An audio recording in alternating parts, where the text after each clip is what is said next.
बिहार के किसानों ने जो उपजाया, अगर उनको सही मूल्य मिल गया होता, समर्थन मूल्य पर उसकी खरीद हो गई होती, तो हर साल बिहार के किसानों को 20 से 25 हजार करोड़ रुपया अलग से मिलना चाहिए था।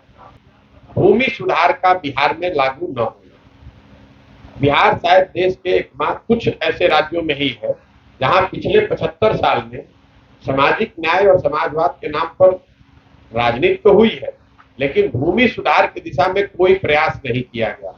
उसका परिणाम ये हुआ है कि 60% लोग, ये आंकड़ा आप याद रखिए, बिहार में 60% ग्रामीण जनता आज भी भूमिहीन है, उसके पास 1 इंच जमीन है ही नहीं। देश में ये आंकड़ा है 38%, मतलब देश में 38% भूमिहीनों के मुकाबले बिहार में 60% लोग भूमिहीन है।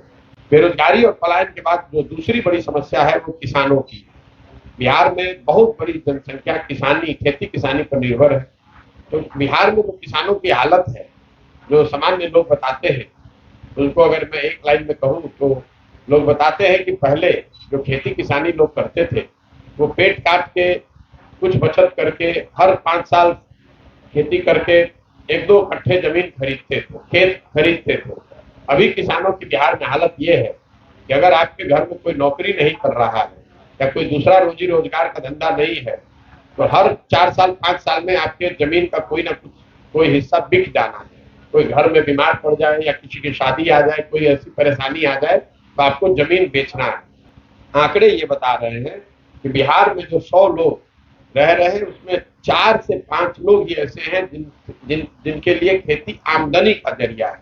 बाकी लोग खेती या तो अपने बाल बच्चों के पेट भरने के लिए कर रहे हैं या खेतों में मजदूर है।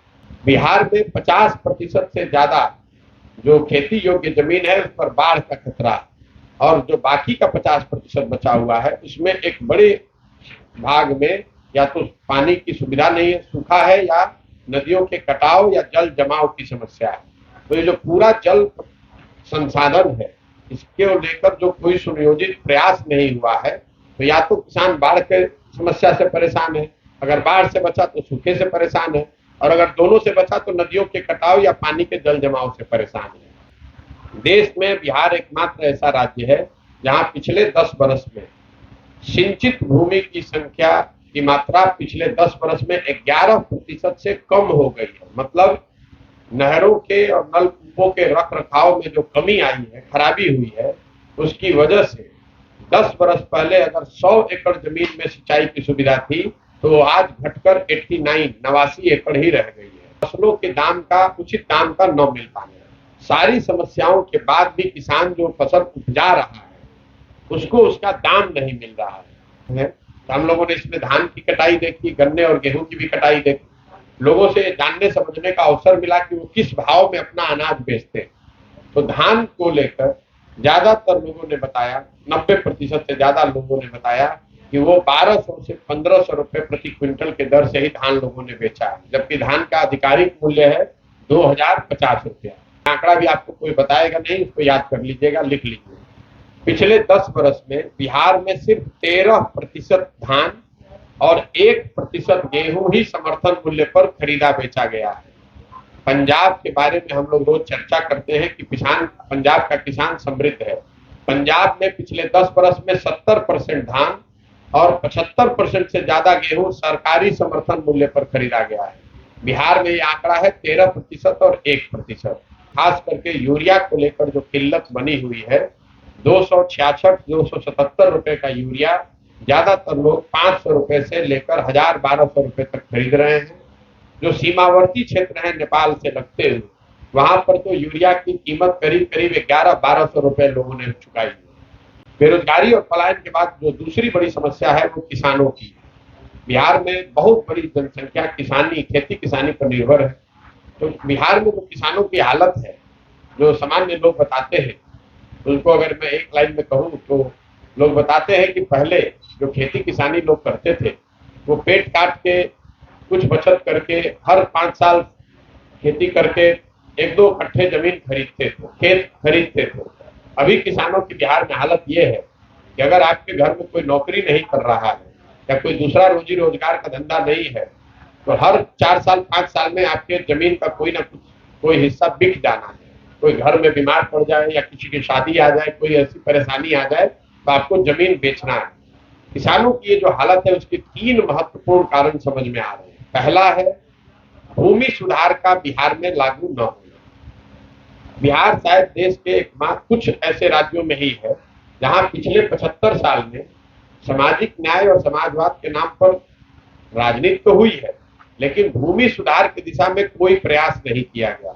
उसका परिणाम ये हुआ है कि 60% लोग, ये आंकड़ा आप याद रखिए, बिहार में 60% ग्रामीण जनता आज भी भूमिहीन है, उसके पास 1 इंच जमीन है ही नहीं। देश में ये आंकड़ा है 38%, मतलब देश में 38% भूमिहीनों के मुकाबले बिहार में 60% लोग भूमिहीन हैं। लेकिन उससे भी बड़ी समस्या ये है कि जो 40% लोग जिनके पास जमीन है उनमें 90%, मतलब 40 में 35 लोग ऐसे हैं जिनके पास 2 बीघे से कम जमीन है। उसकी वजह से खेती जो है वो यहाँ लोगों के लिए आमदनी का नहीं, खाने का जरिया है, कमाई का नहीं, खाने का जरिया है। आप खेत में ज्यादातर लोग वही उपजाते हैं ताकि उनके बाल बच्चों का पेट भर जाए। आंकड़े ये बता रहे हैं कि बिहार में जो 100 लोग रह रहे हैं उसमें 4 से 5 लोग ही ऐसे हैं जिनके लिए खेती आमदनी का जरिया है। बाकी लोग खेती या तो अपने बाल बच्चों के पेट भरने के लिए कर रहे हैं या खेतों में मजदूर है। दूसरी जो किसानों की बदहाली का कारण है वो है जल प्रबंधन का, जल संसाधन को लेकर जो कुप्रबंधन है। बिहार में 50% से ज्यादा जो खेती योग्य जमीन है उस पर बाढ़ का खतरा है, और जो बाकी का 50% बचा हुआ है उसमें एक बड़े भाग में या तो पानी की सुविधा नहीं है, सूखा है, या नदियों के कटाव या जल जमाव की समस्या है।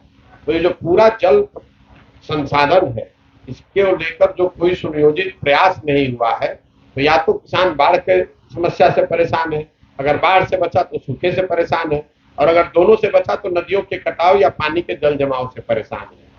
बिहार, एक और आंकड़ा मैं आपको दे देता हूं, देश में बिहार एकमात्र ऐसा राज्य है जहां पिछले 10 वर्ष में सिंचित भूमि की संख्या की मात्रा पिछले 10 वर्ष में 11% से कम हो गई है। मतलब नहरों के और नलकूपों के रख रखाव में जो कमी आई है, खराबी हुई है, उसकी वजह से 10 वर्ष पहले अगर 100 एकड़ जमीन में सिंचाई की सुविधा थी तो आज घटकर 89 एकड़ ही रह गई है। तो पहला भूमि सुधार का लागू न होना, दूसरा जल संसाधन को लेकर जो पूरा कुप्रबंधन है। लेकिन इन दोनों से भी बड़ी जो किसानों की समस्या है वो है फसलों के दाम का, उचित दाम का न मिल पाना। सारी समस्याओं के बाद भी किसान जो फसल उपजा रहा है उसको उसका दाम नहीं मिल रहा है। तो हम लोगों ने इसमें धान की कटाई देखी, गन्ने और गेहूं की भी कटाई देखी। लोगों से जानने समझने का अवसर मिला कि वो किस भाव में अपना अनाज बेचते हैं। तो धान को लेकर ज्यादातर लोगों ने बताया, 90% से ज्यादा लोगों ने बताया कि वो 1200 से 1500 रुपए प्रति क्विंटल के दर से ही धान लोगों ने बेचा है, जबकि धान का आधिकारिक मूल्य है 2050 रुपया। यही हाल कमोवेश गन्ना और गेहूं को लेकर भी है। अगर आप इसको आंकड़ों में देखेंगे तो आपको पता चलेगा कि पिछले 10 वर्ष में, ये आंकड़ा भी आपको कोई बताएगा नहीं, इसको याद कर लीजिएगा, लिख लीजिए। पिछले 10 वर्ष में बिहार में सिर्फ 13% धान और 1% गेहूं ही समर्थन मूल्य पर खरीदा बेचा गया है। पंजाब के बारे में हम लोग रोज चर्चा करते हैं कि पंजाब का किसान समृद्ध है। पंजाब में पिछले 10 वर्ष में 70% धान और 75% से ज्यादा गेहूं सरकारी समर्थन मूल्य पर खरीदा गया है। बिहार में यह आंकड़ा है 13% और 1%। इसका अगर आप आर्थिक अवलोकन करेंगे तो आपको पता चलेगा कि बिहार में किसानों ने जो उगाया और जो भाव उनको मिलना चाहिए था और जो भाव उनको मिला उसका अंतर है करीब करीब 20 से 25 हजार करोड़ रुपया। मतलब बिहार के किसानों ने जो उपजाया, अगर उनको सही मूल्य मिल गया होता, समर्थन मूल्य पर उसकी खरीद हो गई होती, तो हर साल बिहार के किसानों को 20 से 25 हजार करोड़ रुपया अलग से मिलना चाहिए था। ये 3 जो बड़ी समस्या है जिसकी वजह से खेती किसानी करने वाले लोगों की हालत यहाँ बदहाल है। अब एक जो तात्कालिक समस्या इसमें और जो लोगों ने बताई वो है खाद और बीज की कालाबाजारी, खास करके यूरिया को लेकर जो किल्लत बनी हुई है, 276-277 रुपए का यूरिया ज्यादातर लोग 500 रुपए से लेकर 1000-1200 रुपए तक खरीद रहे हैं। जो सीमावर्ती क्षेत्र है नेपाल से लगते हुए, वहां पर तो यूरिया की कीमत करीब करीब 1100-1200 रुपए लोगों ने चुकाई है। दूर जो दूसरे भी जो प्रखंड है, पंचायत है, वहां पर भी 500 से कम में यूरिया तो किसी को नहीं मिला, और वो यूरिया भी उनको सही समय पर नहीं मिला, उचित मात्रा में नहीं मिला। तो खाद और बीज की कालाबाजारी एक तात्कालिक बड़ी समस्या के तौर पर किसानों ने बताया।